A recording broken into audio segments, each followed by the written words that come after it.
இன்றைக்கும் தேவ பிள்ளைகளை பல விதங்களில் நீங்கள் கவலைகளோடு வந்திருக்கலாம், துக்கங்களோடு வந்திருக்கலாம், மரண வேதனைகளோடு வந்திருக்கலாம். கர்த்தருடைய ஜீவனுள்ள வார்த்தையை நம்புங்கள், உங்கள் துக்கம் சந்தோஷமாய் மாறும். யாபேஸ் என்றால் துக்கத்தின் மகன் அல்லது அழுகையின் மகன் என்று அர்த்தம். யாபேஸ் என்ற பெயருக்கு பைபிள் டிக்ஷனரியின் படி துக்கத்தின் பிள்ளை. அப்ப இந்த துக்கத்தின் பிள்ளையாக அவன் எப்படி மாறினான் என்று சொன்னால், அவன் பிறக்கும் பொழுது, என்ன கவனிங்க, யாபேஸ் பிறக்கும் பொழுது தாய்க்கு ஏதோ ஒரு வேதனை இருந்திருக்கிறது, தாய்க்கு ஏதோ ஒரு அசுமாத்தம் நடந்திருக்கிறது. அந்த பிள்ளை பிறக்கிற நேரத்திலே தாயின் வாழ்க்கையில் நடக்கக்கூடாத ஒரு துக்கம் நடந்தபடினாலே அந்த தாய் என்ன செய்கிறாள், அந்த பிள்ளை பிறக்கும் பொழுது யாபேஸ் என்று பெயரிட்டு சொல்லுகிறாள், இது என் வாழ்க்கைக்கு என்னத்தை கொண்டு வந்தது, துக்கத்தை கொண்டு வந்தபடியால் இது துக்கத்தின் பிள்ளை. இப்ப யாபேசுக்கு என்னென்று வேதனை வந்தது, யாபேசுக்கு என்னென்று அழுகை வந்தது, யாபேசுக்கு என்னென்று புலம்பல் வந்தது, அவருடைய தாய் மூலமாக வந்தது, அவருடைய பரம்பரை மூலமாக வந்தது. எனக்கு அருமையான தேவனுடைய பிள்ளைகளே, இன்றைக்கும் நம்முடைய வாழ்க்கையிலையும் பலவிதமான பரம்பரை சாபங்கள், பரம்பரை தரித்திரங்கள் நம்மை நெருக்கி கொண்டிருக்கலாம். ஒரு இடத்திலே நான் விசிட்டிங் போயிருந்தேன், ஆண்டவரை அறியாதவர்கள் மத்தியிலே. ஆண்டவரை அறியாத அந்த இடத்திலே நான் இருக்கும் பொழுது ஒரு அழகான ஒரு பெண் குழந்தை விளையாடி கொண்டிருந்தது. அப்பொழுது குழந்தையை நான் விசாரித்து இவனுடைய அப்பா எங்க அம்மா எங்க என்று கேட்ட பொழுது அந்த பிள்ளையினுடைய அப்பம்மா தான் அந்த பிள்ளையை பார்த்து கொண்டிருந்தார். அவர் சொன்னார், பாஸ்டர், இந்த பிள்ளையின் பலனுக்கு தாய் தகப்பன் ஒன்றாய் இருக்க மாட்டார்கள், ஆகவே அந்த பிள்ளை பிறந்ததிலிருந்து குடும்பத்தில் பிரச்சனை வந்து அவங்க ரெண்டு பேருமே பிரிஞ்சு விட்டாங்க, இப்ப இந்த பிள்ளைய பார்க்கிறதுக்கு யாருமே இல்லை. அந்த பிள்ளை மிக அழகான குழந்தை, ஆனால் அது ஒரு கவனிப்பாரற்ற நிலையில தான் அது இருந்தது. ஏன்? அந்த பிள்ளையின் பிறப்பு அந்த குடும்பத்தை பிரித்தது. அது ஒரு சாபமாக அந்த பிள்ளையின் மேல இறங்கியது. அந்த பிள்ளை தனி மரமாக நடுத்தருவுக்கு வர வேண்டிய சூழ்நிலை வந்தது. அதை போலதான் யாபேஸ் இங்கே தன் தாயின் துக்கத்தின் நிமித்தம் ஒரு சாபத்தை அவன் சுமந்து கொண்டு வந்தான். தேவ பிள்ளைகளே, இன்றைக்கு பரம்பரை ஆனது பல தேவ பிள்ளைகள் மேலே செல்வாக்கு செலுத்துகிறது. ஒரு உண்மை சம்பவத்தை கூட நான் உங்களுக்கு சொல்லி இருக்கிறேன், மறுபடியும் அதை நான் உங்களுக்கு சொல்லுகிறேன். இதற்கு பிறகு நான் அதை சொல்ல மாட்டேன். அமெரிக்க தேசத்தில் ஒரு சகோதரன் இருந்தார். அந்த சகோதரனுக்கு குழந்தைகள் இல்லை. ஆகவே குழந்தைகள் இல்லாதபடினாலே அந்த தேசத்து வைத்தியசாலையில போய் எங்களுக்கு ஒரு குழந்தையை தாருங்கள், அந்த குழந்தையை நாங்கள் வளர்த்தெடுப்போம் என்று சொல்லி அவங்களுடைய சொத்து விவரங்களை எல்லாம் கொடுத்து விட்டு வந்தார்கள். அவங்க ரட்சிக்கப்பட்டவர்கள். ஆகவே அவர்கள் அப்படி சொல்லி வரும் பொழுது குறிப்பிட்ட நாட்களிலே அந்த மகள் கற்பம் வதியானால் குறிப்பிட்ட வருஷத்திலே அவளுக்கு ஒரு குழந்தை பிறந்தது. அழகிய ஒரு பெண் குழந்தையை அவள் பெற்றெடுக்க ஆண்டவர் உதவி செய்தார். அதே நேரம் அந்த குழந்தை பிறந்த அதே நேரம் ஹாஸ்பிட்டல் இருந்து இவங்களுக்கு தகவல் வருகிறது, இப்பதான் ஒரு பிள்ளைய தாய் விட்டு விட்டு போய்விட்டால் இந்த குழந்தையை நீங்க தத்தெடுக்க முடியுமானால் தத்தெடுக்கலாம் என்று சொன்ன பொழுது இந்த மகனும் இந்த மகளுமாய் சேர்ந்து அந்த குழந்தையை தத்தெடுத்து ஒரே மார்பில பால் கொடுத்து பிள்ளைகளுக்கு வித்தியாசம் தெரியாதபடி ஒரே குழந்தைகளாக வளர்த்தார்கள். அவர்கள் சொன்னார்கள், ஒரே சபைக்குத்தான், ஒரே காரில் போவார்கள், ஒரே ஸ்கூலில் அவர்களுக்கு ஒரே விதமான அன்பை கொடுத்து வேண்டின பிள்ளையும் பிறந்த பிள்ளையும் வித்தியாசம் தெரியாமல் வளர்த்தார்கள். ஆனால் 18 வயது வந்தது. 18 வருடங்கள் கடக்கும் பொழுது இவருடைய கற்பத்திலே பிறந்த பிள்ளையை விட அந்த வேண்டி வளர்த்த பிள்ளையின் வாழ்க்கையிலே வித்தியாசங்களை கண்டார்கள். என்னவென்று சொன்னால், அந்த பிள்ளை கொஞ்சம் குடிக்க ஆரம்பித்தது. கொஞ்ச நாள் பார்க்கும் பொழுது நைட் கிளப்ல போய் அங்கே டான்ஸுகளிலும் களியாட்டங்களிலும் தன்னுடைய நாட்களை கழித்தது. இவங்க சபைக்கு கொண்டு போனாலும் அந்த வேண்டி வளர்த்த பிள்ளையின் வாழ்க்கையில வித்தியாசம் காண முடியாம இருந்துச்சு.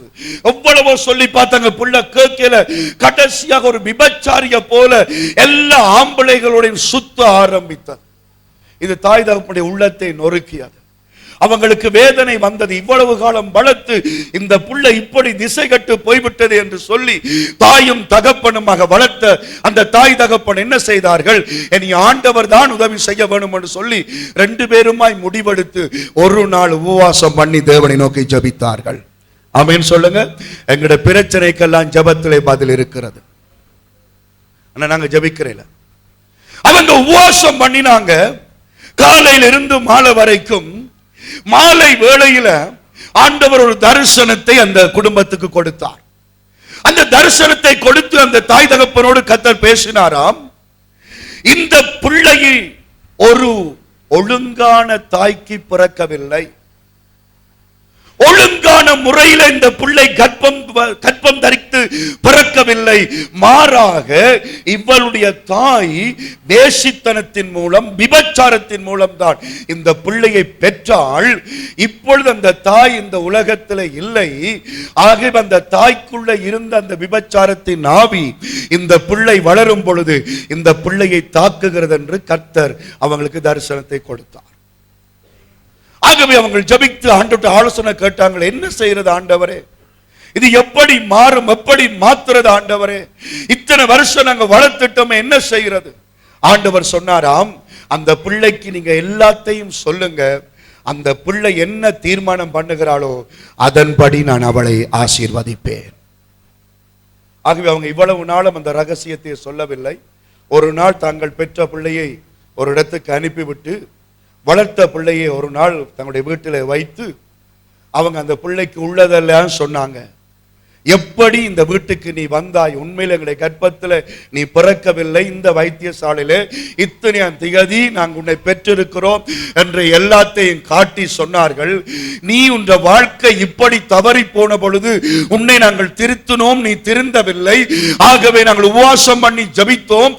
ஆண்டவர் சொன்னார் இதை உனக்கு சொல்ல சொல்லி, அதனாலதான் நாங்கள் கவலையோட உனக்கு சொல்லுகிறோம், மகளே, நீ எங்கட வயிற்றுல பிறக்காவிட்டாலும் நீ எங்கட புள்ளதான். ஆனா இப்படிப்பட்ட தவறுகளை செய்யாதபடிக்கு, இந்த சாபங்கள் உன்னிடத்தில் இருக்காதபடிக்கு நீ நல்ல தீர்மானத்தை பண்ணு சொல்லி போட்டு 2 பேரும் கண்ணை மூடி அழுது கொண்டிருந்தார்கள். ஒரு 5-6 நிமிடங்கள் சென்றது. அந்த பிள்ளை எழும்பி போவாள் என்றுதான் அவங்க நினைச்சாங்க. அவள் அழ ஆரம்பித்தாள். அந்த வாலிப பிள்ளை அழுது அழுது ஜெபிக்க ஆரம்பித்தாள். ஆண்டவரே, என்னை மன்னியும், என் மேல இருக்கிற இந்த அசுத்தாவிகள் என்னை விட்டு போகட்டும் என்று அவள் கதறத் தொடங்கினாள். என்ன நடந்தது? அன்றைக்கு தேவன் அந்த பிள்ளைய ரட்சித்து துக்கத்தை சந்தோஷமாக மாற்றி கொடுத்தார். அல்லேலூயா. அதற்கு பிற்பாடு அந்த தாயும் தகப்பனும் சாட்சி சொல்லுகிறார்கள், தங்கள் வயிற்றில பிறந்த பிள்ளையை விட 2 மடங்கு ஆசீர்வாதத்தின் பிள்ளையாக அந்த பிள்ளையை கர்த்தர் மாற்றி கொடுத்தார். அல்லேலூயா. பரம்பரைகளினாலே வருகிற சாபங்கள், அசுத்தாவிகளினாலே வருகிற சாபங்கள், சிலவள சொல்லும் அப்பனுக்கு தப்பாமல் பிறந்திருக்குது, தாயை போலதான் இந்த பிள்ளை என்று. எங்களுடைய தாயினுடைய கூடாத காரியங்கள், எங்களுடைய தாயினுடைய வியாதிகள், எங்களுடைய தாயினுடைய சாபங்கள் இன்றைக்கு நாங்கள் சுமந்து கொண்டு நிற்கலாம். ஆனால் இன்றைக்கு நீ கர்த்தரை நோக்கி பார்த்தால் அந்த துக்கங்களை மாற்றி உன்னை ஆசீர்வதித்து உயர்த்த கர்த்தர் வல்லவராயிருக்கிறார். யாபேஸ் பார்க்கிறான், என்னுடைய அம்மா எனக்கு துக்கத்தை கொடுத்து விட்டாள், என்னுடைய அம்மா எனக்கு வேதனையை கொடுத்து விட்டாள், இப்படியே செத்து போவோம் என்று அவன் யோசிக்கவில்லை. அவன் என்ன செய்கிறான்? 10வது வசனத்தை மறுபடியும் வாசிங்கள். எனக்கு துக்கத்தை என்ற பரம்பரை மட்டுமல்ல, ஒரு தீமை என்று சொன்னால் அசுத்த ஆவி, அந்த அசுத்த, அதனால் ஆண்டவர் மத்தேயுல சொல்லப்படுகிறார், தீமை நின்று என்னை ரட்சித்துக் கொள்ளும். ஆகவே இந்த தீமையின் அழகாகிய இந்த பிசாசு என்னை துக்கப்படுத்தாதபடி எனக்கு சந்தோஷத்தை தாரும் ஆண்டவரே என்று அவன் ஜெபிச்ச பொழுது கடைசி பகுதி சொல்லுகிறது. கடைசி பகுதி, வேண்டிக் கொண்டான். அவன் வேண்டிக் கொண்டதை தேவன் அவனுக்கு அருளினார். கையை தட்டி, ஆண்டவரே உமக்கு ஸ்தோத்திரம், ஸ்தோத்திரம் அப்பா, நன்றி ராஜா, நன்றி நன்றி ஆண்டவரே. பரம்பரையினால வந்த சாபங்கள், பரம்பரையினால வந்த துக்கங்கள், பரம்பரையினால வந்த கவலைகள், பரம்பரையினால வந்த பாவ சுபாவங்கள் என்னை விட்டு போகட்டும் என்று சொல்லி அவன் ஜெபித்த பொழுது கர்த்தர் அதற்கு பதிலை கொடுத்தார். அல்லேலூயா. சில வேளை எங்கள் அப்பாவை போல எங்களுக்கும் சில முற்கோபங்கள் வரலாம். எங்கட அம்மாவை போல எங்கட புருஷனுக்கு கீழ்ப்படியாத குணங்கள் எங்களுக்கு வரலாம். நாங்க அதை யோசிப்போம். நானும் அம்மாவை போல இருக்கிறேன், அப்பாவை போல இருக்கிறேன், இது எனக்கு வேண்டாம் என்று நீங்க முடிவெடுத்து ஜபிச்சால் கர்த்தர் அதை நீக்கி உங்களை ஆசீர்வதிப்பார். இல்ல அது இருக்கட்டும், நான் அப்பா போல இருப்பேன், அம்மா போல இருப்பேன், எங்கட சித்தப்பா போல பெரியப்பா போல இருப்பேன் நீங்க நினைச்சா அது உங்களை விட்டு போகாது. கர்த்தரிடம் நீங்கள் ஜபிக்கும் பொழுது கர்த்தர் பதில கொடுப்பார்.